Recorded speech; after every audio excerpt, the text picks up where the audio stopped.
So hi guys, nadita karon sa Hilangganal Hub. So ninglag day mi diri guys no kay nanguha mi og butong unya namalit sad mi og litos diri guys.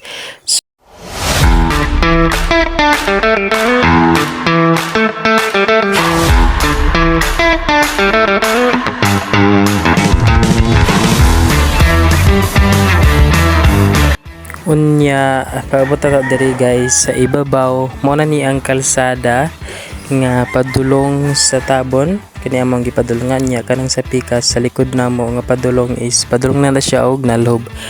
So until now guys wa gihapon gyud natarong ang kalsada diri.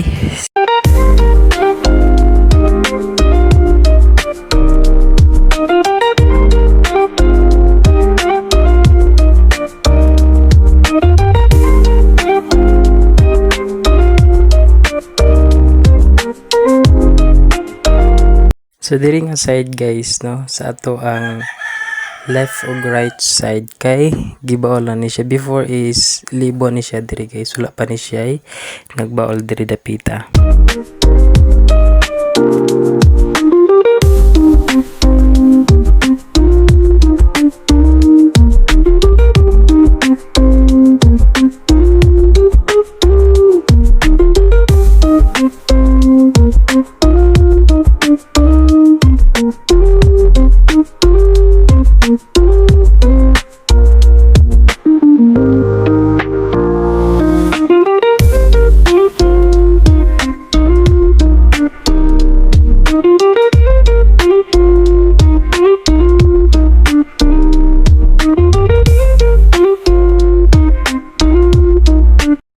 So diri dapita guys makita na nato ang iskina. So ang tawag ani nga iskina guys ay iskina tulis. Unya kung padulong ka sa ato ang left side mo na siya ang padulong sa Kalaryuhan.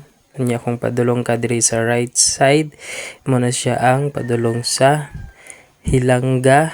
Unya adto sa Tabon Dalaget. So mo na siya ang iskina tulis diri nga part sa Hilangganal Hub.